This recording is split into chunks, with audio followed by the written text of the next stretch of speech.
Well, good morning, everyone. Today I'm going to read the first chapter of Yakima, the Yakima Jubilee Celebration, a little history booklet celebrating Yakima, the city of, basically the township of Yakima, Washington, from 1885 to 1960. It's their Jubilee year celebration. I'm just going to start at chapter 1. And there's basically some captions of the town when it was building. It's first the dedication. It shows some of the early pictures of Yakima, Washington. It says, "We dedicate this book to a vision, to the vision of those many men and women who looked ever westward, to the vision of those who looked over the valleys of the Yakima and the desert of sagebrush and saw western gardens of plenty, to the vision of those men of the iron rails who foresaw progress in an unknown land, to the vision of those who laid enduring foundations not only of buildings but of ideals, to the vision of those who have through all the years dreamed the Yakima story and have worked to make it true." And we'll just start at chapter 1. "There is no beginning to the Yakima story because the miracle of writing was unknown in the long ago. There is also no ending, nor will it come in our time. Only the recent dead years and still echoing footfalls of those passing westwardly across the land or lingering a time remain. And there is a present to hold on to tightly, and a future to work for and dream about incessantly. No human being was a hero. There were many old folks, young and strong, and women and their children. The story is of men and their mates, and a way of life remaining in evidence of accomplished things. The story's ingredients were mixed by people whose days have ended, leaving a town with much time to live. The season was the mellowing of 75 swiftly passing years, a flick of time if scrutinized through dusty eyeglasses of history in the dimness of cobwebbed years. Time has not obscured the departed time, the long-to-arrive days, the loitering months, the last hard-won years which passed too swiftly. All the heaped and discarded seasons contrived to give a luster of perspective and an intimacy of knowledge of the earth in streams and basalt columns, and the upheaved shorings of the cascades thrust out and forming what those who first came called the valleys of the Yakima. The Yakima story is a few lines only, a fragment of the greater story of America. Lack of any component would have only retarded the certain writing, germination in the ground-broken seedbed along the pathway of the railroad extending from St. Paul to Puget Sound, would only have been delayed for a while. The Yakima story was germinated from the seedbed dug out of the unbroken earth by the Northern Pacific Railroad, which cultivated and cared for Yakima through its tender seedling years.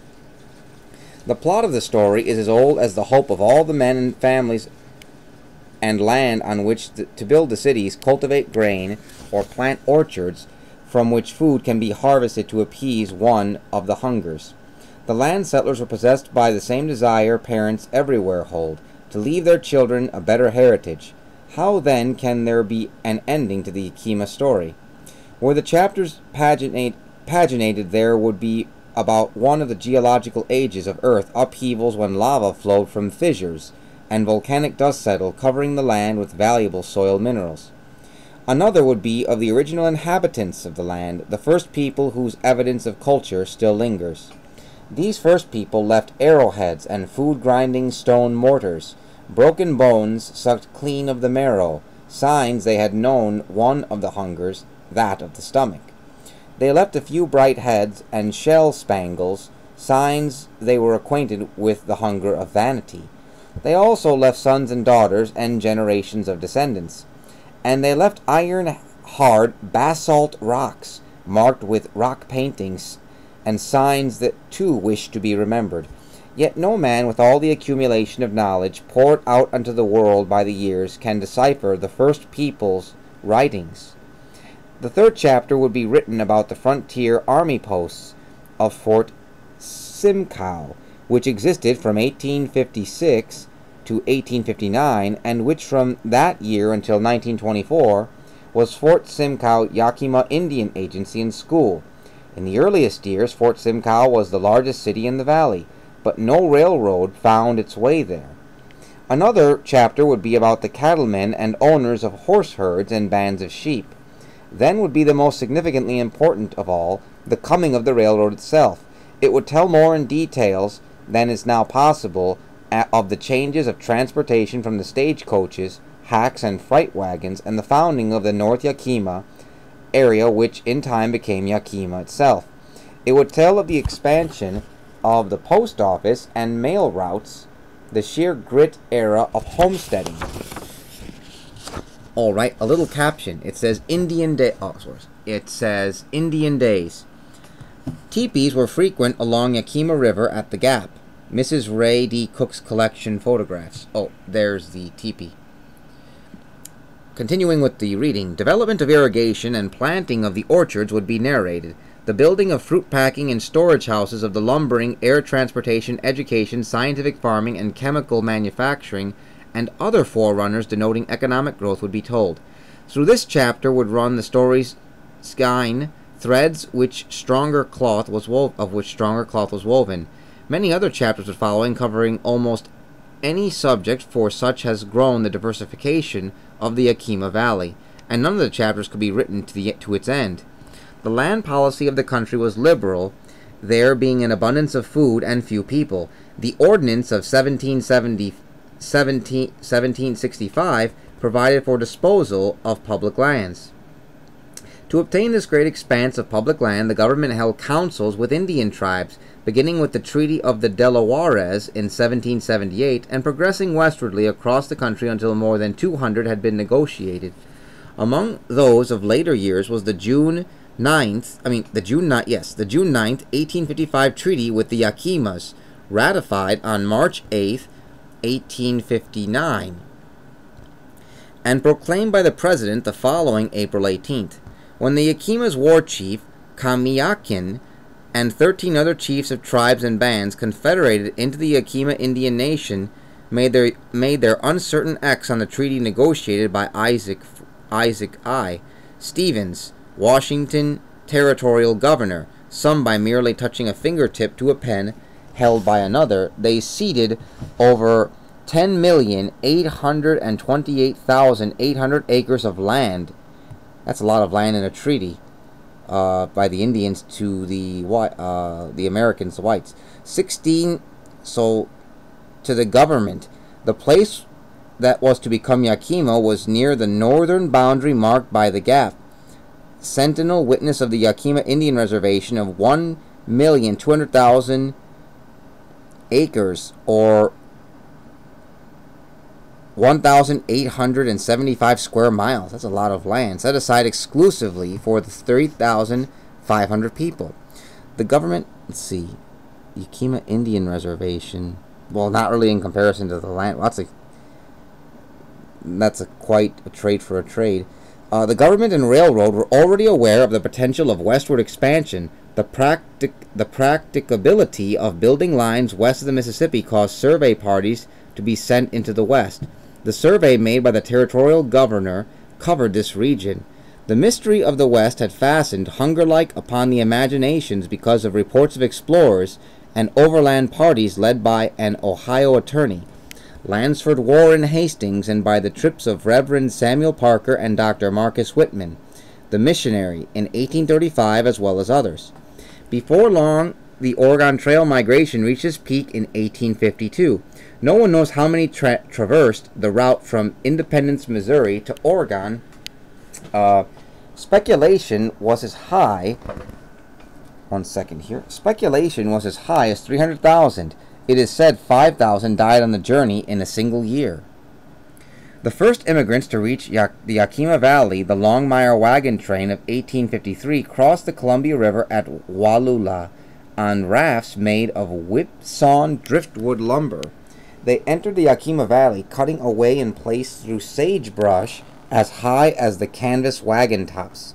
The train, 155 persons and 36 wagons, required a month to reach the Cascades after fording the Natchez River 68 times. After fording the Natchez River 68 times. They crossed Natchez Pass, a route inspected by railroad surveyors but abandoned. When the age of heroic exploration diminished, The way was open for scientific development, mapping, surveying, irrigation, and reclamation. Then came the railroad westward, like Lewis and Clark, the explorer trailblazers. The lure of land brought 75,000 persons to Washington Territory by 1880, and 360,000 by 1890. They came searching for security through opportunities of the Homestead Law inaugurated during Abraham Lincoln's presidency.